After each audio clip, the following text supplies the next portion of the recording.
करके तब दर्शन करने के लिए आइए। गड़ा भैया कहाँ है दीवाने? आगे बढ़ चुके दादाजी,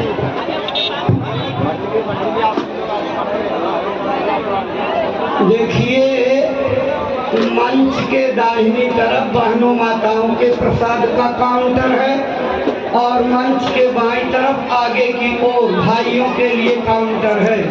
भाइयों के काउंटर पर कोई बहनें माताएं नहीं जाएंगी और बहनों माताओं के काउंटर पर कोई जो है भाई लोग नहीं जाएंगे।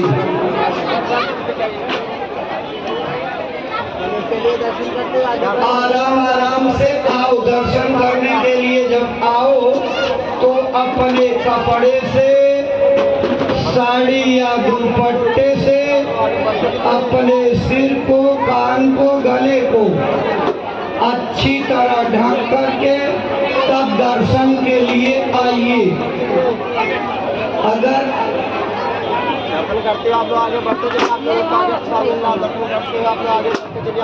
देखो मंच के दाहिनी तरफ वाले काउंटर पर जो लोग भाई लोग प्रसाद लेने जा रहे हैं, आप इसमें मत जाइए, ये बहनों के लिए है, आप अपने काउंटर पर जाइए। पीछे की तरफ काउंटर भाई लोगों के लिए बना हुआ है, ये काउंटर बहनों माताओं का है, जो दर्शन करके जाएंगी इसमें से प्रसाद लेते हुए आगे बढ़ जाएंगी। माताओं बहनों, अगर आपने अपने गले में कोई चेन, लॉकेट, मंगलसूत्र आदि आभूषण पहन रखते हैं तो आप थोड़ी देर रुक जाना, जब भीड़ भाड़ कम हो जाए तब दर्शन के लिए आइएगा। महाराज जी एक एक आदमी से मिलेंगे, कोई बाकी नहीं रहेगा, सबको दर्शन दे करके जाएंगे। आराम आराम से आइए। दर्शन करने के लिए आने पर अपने कपड़े से, साड़ी या दुपट्टे से अपने सिर को, कान को, गले को अच्छी तरह ढक करके तब दर्शन करने के लिए आइए। महाराज जी के आगे आने पर अपनी सेवा दक्षिणा भेंट का हाथ ऊपर उठा करके सेवा झोली में डाल दीजिए, आपकी सेवा स्वीकार हो जाएगी। आशीर्वाद लेते हुए आगे बढ़ जाइए। महाराज जी का दर्शन करने के बाद दाहिनी तरफ गुरु महाराज की चरण पादुका का मंदिर है, प्रणाम वंदन करके आशीर्वाद लीजिए। दो, चार, 10 दाना प्रसाद अपने घरों को ले जाइएगा, घड़ियों में आपके काम आएगा। बिल्कुल आराम आराम से आइए, आगे आराम से आइए, बिल्कुल आराम आराम से आओ। देखो जो लोहे वाली पाइप बांधी गई है ना, इसी पाइप के किनारे किनारे आराम से आओगे। चलिए आप लोग उधर लाइन सही है, चलो गैलरी से होते पहुंच जाओगे। एक ही लाइन में आना है, कोई किसी के कंधे पर, पीठ पर, गले पर हाथ नहीं रखेगा। आपके कंधे पर, गले पर कोई हाथ रखता है तो आप फौरन उसको हटा दीजिए। थोड़ी जगह न करके आप दर्शन करने के लिए जाइए। बीच में हवा आती जाती रहेगी, आपको राहत रहेगी। अगर एकदम से सट जाओगे तो गर्मी और उमस से परेशान हो जाओगे, आपको पसीने से तरबतर होना पड़ेगा। इसलिए थोड़ा सा बीच में हवा आती है, आप एक के पीछे एक मना करके आइए। दर्शन सबको मिलेगा, थोड़ा सा देर भले होगी लेकिन दुरुस्त दर्शन मिलेगा। आप जल्दबाजी मत करिए, घबराइए नहीं। एक लंबी लाइन जो आ रही है इसी में अपनी जगह बना लीजिए। इसी लाइन में आप चलते हुए आगे दर्शन की गैलरी में महाराज जी के सामने आ जाओगे। चलिए दर्शन करते आराम से आइए। अपनी सेवा दक्षिणा भेंट का हाथ ऊपर उठाते हुए झोली में डाल दीजिए। आशीर्वाद देते हुए आगे बढ़ जाइए। दाहिनी तरफ महाराज की चरण पादुका के मंदिर को प्रणाम करिए। प्रसाद लेना, अपने घर को ले जाना। जो भी प्रसाद 2, 4, 10 दाना मिले अपने घर को ले लेना। इलायची दाना, बतासा, चीनी या मिश्री मिला करके बढ़ा दीजिएगा, ज्यादा जब कोई संकट का समय आ जाए और उस मुसीबत में बुलाने पर कोई आपकी मदद न करे, जय गुरुदेव भगवान का नाम बोलकर प्रसाद का प्रयोग करिएगा। आपको आशातीत सफलता यानी चमत्कारिक फायदा मिलेगा। आराम आराम से आइए, बिल्कुल आराम आराम से आइए।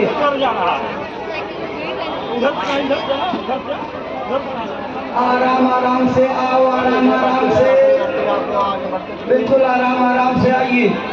देखो माताओं, बहनों, भाइयों, आज पूज्य महाराज जी ने आप सब लोगों के ऊपर अति दया करके जीते जी भगवान के पाने का सरल से सरल रास्ता बताया है।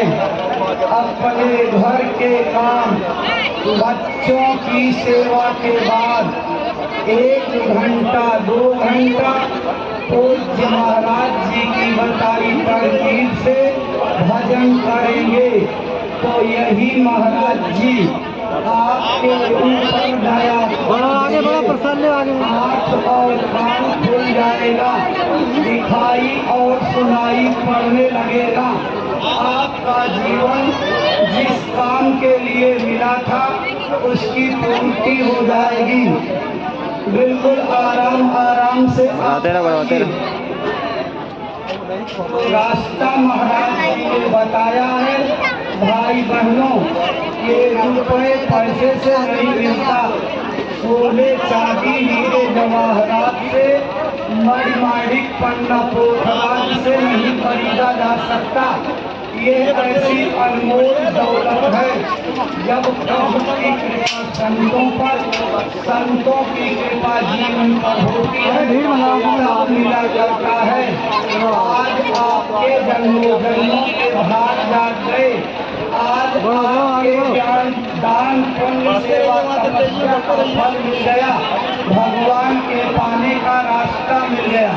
आप सभी लोग अपने अपने घरों में जाकर के पूज्य महाराज जी की बताई विधि से भजन करोगे तो मानव शरीर में छिपे भगवान आपको मिल जाएंगे और हर प्रकार की तकलीफें आपकी दूर हो जाएंगी। पूज्य महाराज जी ने आज सत्संग में जो नाम दान दिया है यानी भगवान के भजन का रास्ता बताया है, आप सभी लोग उसको एक बार फिर से दोहरा लीजिए। महाराज जी ने तो विधिवत खोल करके विस्तार से आपको बताया है, आप उसको फिर से दोहरा लीजिए ताकि करने में कोई भूल चूक उलट फेर ना हो। महाराज जी ने 3 क्रियाएं बताई हैं, पहला सुमिरन, दूसरा ध्यान, तीसरा भजन। सुमिरन कहते हैं अपने गुरु के नाम और रूप को याद करना और नामों का नाम जाप करना। सुमिरन 24 घंटे में एक बार बहुत जरूरी है। सुमिरन के लिए 108 दाने वाली माला होनी चाहिए। पहले से मौजूद है तो उससे कर सकते हैं। अगर घर में 108 दाने की माला नहीं है तो आप यहीं पर तमाम छोटे छोटे लोगों की दुकानें लगी हैं, आप किसी दुकान से 108 दाने वाली माला ले लीजिए और आज इसे भजन करना शुरू कर दीजिए। सुमिरन कैसे करेंगे? अलथी पलथी मार करके बैठ जाइए एक कोई कपड़ा चद्दर ऊपर से डाल लीजिए। कपड़ा चद्दर इसलिए डाला जाता है बाहर के कीट पतंगे, मक्खी मच्छर कीड़े मकोड़े आपको हैरान परेशान न कर सके। आँख आपकी बंद रहेगी, आपको ओठ बंद रखना है, जीभ मिलानी नहीं है, किसी प्रकार के अक्षर या वर्ण का उच्चारण नहीं होना है। जो सांस अंदर बाहर आ जा रही है उसी सांस की धमक पर जय गुरुदेव नाम लेना है और एक एक दाना हटाना है। एक बार जय गुरुदेव नाम लिया, एक दाना हटा दिया। दूसरी बार जय गुरुदेव नाम लिया, दूसरा दाना हटा दिया। तीसरी बार जय गुरुदेव नाम लिया, एक दाना हटा दिया। इसी तरह से महाराज जी ने जैसे आपको समझाया है उसका ये क्रम बन जाएगा। जय गुरुदेव, जय गुरुदेव, जय गुरुदेव, जय गुरुदेव, जय गुरुदेव। जब पूरे 108 बार आप जाप कर लोगे, यानी एक माला का चक्कर पूरा हो जाएगा, तो ये एक माला हो गई। इसी तरह से जय गुरुदेव नाम की 8 माला आपको करनी है। माला करते समय ध्यान ये रहे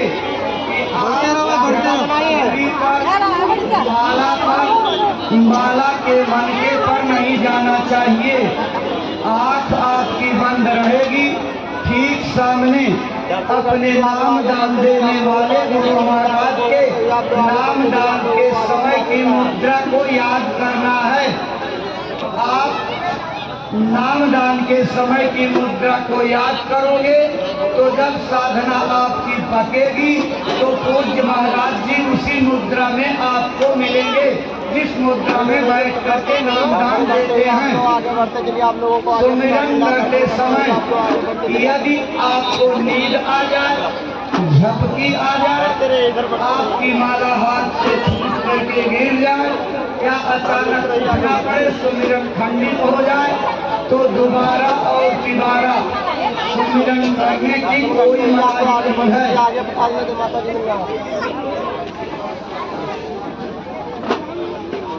आगे बढ़ चुकी, आगे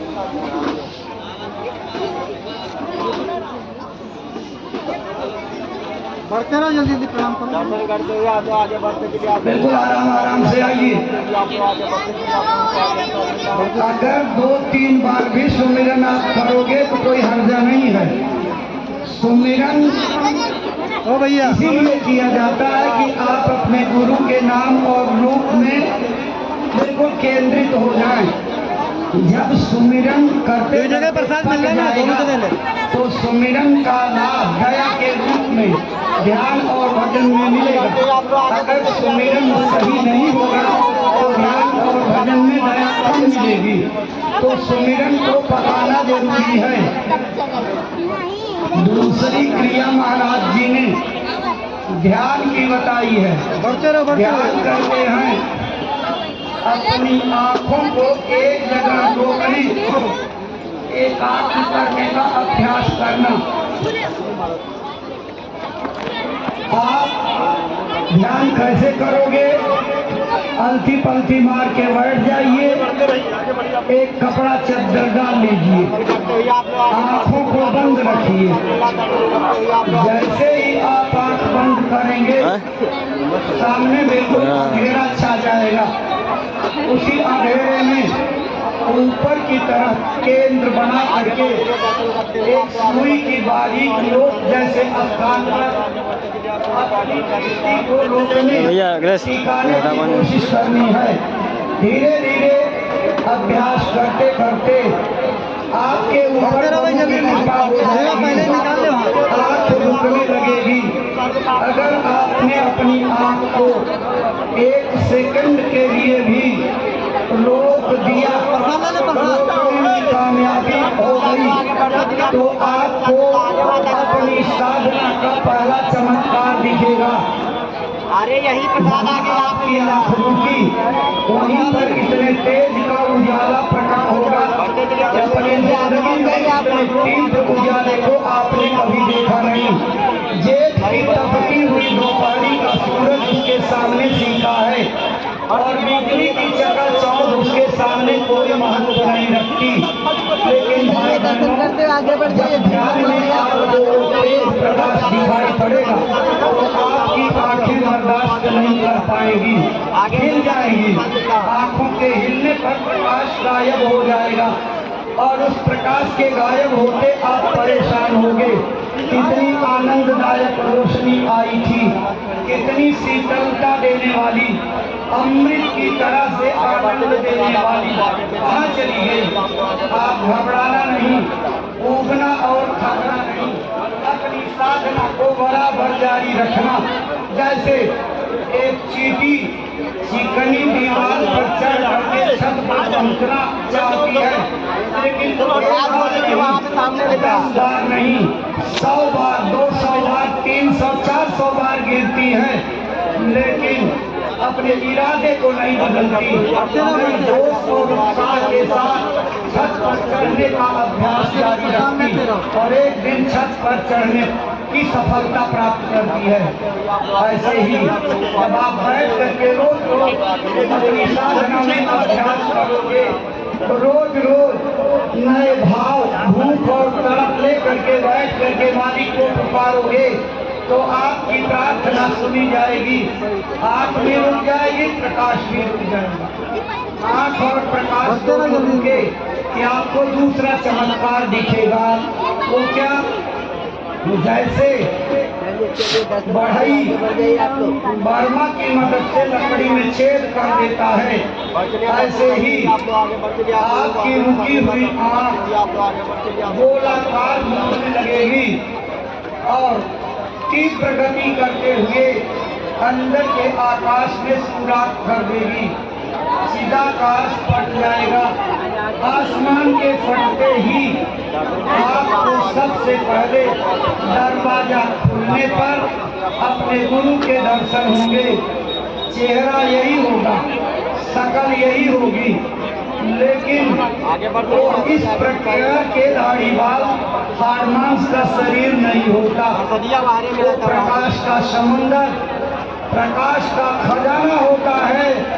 उस नूरानी रूप को देख करके प्रेमी खुशी से उछल पड़ते हैं, मानो जिंदगी का सबसे बड़ा आनंद मिल गया हो। भाई बहनों, ये वही दिव्य दृष्टि खुलने का संयोग है जिसको गोस्वामी जी महाराज ने भागवत में लिखा है। आगे बढ़ते हैं। ज्योति सुमिरत दिव्य दृष्टि ही होती। भाई बहनों, दिव्य दृष्टि खुलने पर केवल गुरु महाराज के ही दर्शन नहीं, देवी देवताओं के, भगवान राम के, भगवान कृष्ण के, भगवान शंकर के, बजरंगबली के, देवी दुर्गा, सरस्वती, लक्ष्मी, पार्वती जैसी देवियों के भी दर्शन होने लगेंगे। ये भाई बहनों, स्वर्ग वैकुंठ जैसे लोकों में आने और जाने लगोगे। इतनी बड़ी विद्या का खजाना आज महाराज जी ने आपको बताया है। तीसरी क्रिया महाराज जी ने बताई भजन की। भजन कहते हैं इस मनुष्य शरीर रूपी मंदिर में ऊपर से 24 घंटे करने वाली निरंतर वंदमान वाणियों को सुनना और सुन करके उसमें लय होना। ये गाना गाना, बाजा बजाना, नाचना, कूदना, उछलना, परिक्रमा लगाना, ये भजन नहीं, ये भजन की नकल है। असली भजन का रास्ता आज महाराज जी ने बताया है। लाइन से बैठ करके करोगे तो गुरु की दया आपके ऊपर अपरंपार बरसेगी और गुरु की दया का नजारा आपको दिखाई पड़ेगा। भजन कैसे करेंगे? महाराज जी ने कहा बैठ जाइए, एक कपड़ा चद्दर ऊपर से डाल दीजिए, अपने घुटनों पर एक चौड़ी बड़ी को टिका करके कानून को बंद कर लीजिए। मान लीजिए बढ़ते रहिए आगे बढ़िए हो आप आपको तकिया नहीं मिल रही है तो बड़ा बढ़िया तो बढ़िया आप सामने दिखा दीजिए। पैर आगे करने पर घुटने ऊंचे हो जाएंगे। इन्हीं दोनों घुटनों पर अपनी किडनी को रख करके दोनों हाथ की तर्जनी अंगुलियों से अपने कानों को बंद करके ऊंचा ध्यान दे करके बाहर के कान इसलिए बंद किए जाते हैं ताकि बाहर का शोरगुल, यहाँ की आवाजें आपको अंदर की आवाज को सुनने में बाधा ना डालें। जब ऊंचा ध्यान दे करके रोज रोज भजन की मुद्रा में अभ्यास करोगे तो थोड़े दिन करने के बाद आपकी तरफ और बिरह पर पूज्य महाराज जी पिघल जाएंगे और आपको ऐसा लगेगा कि दूर से बारीक आवाजें छनती हुई आ रही हैं। जब और अभ्यास बढ़ाओगे और तेजी से भजन करने लगोगे तो महाराज जी कृपा कर देंगे। वही आवाजें धीरे धीरे तेज होने लगेंगी और जैसे कोई सीटी बजाता हो, फिर कुछ दिन के बाद मंदिर के घंटे शंख जैसी आवाज आने लगेगी। जब घनाघोर नगाड़े आपके अंदर बजने लगे तो महाराज जी ने कहा कि आप अपनी सीटी की आवाज को छोड़ दीजिएगा और घंटे शंख की आवाज को पकड़ करके उसमें लय होने की कोशिश करिए। घंटे शंख की आवाज पहले मालिक के लोक में जाने की असली आवाज है। यह बात महाराज जी ने आपको समझाई। जीवात्मा जब अपने मालिक के लोक से इस मृत्यु लोक में उतारी गई तो शब्द की डोरी पर बैठा करके उतारी गई।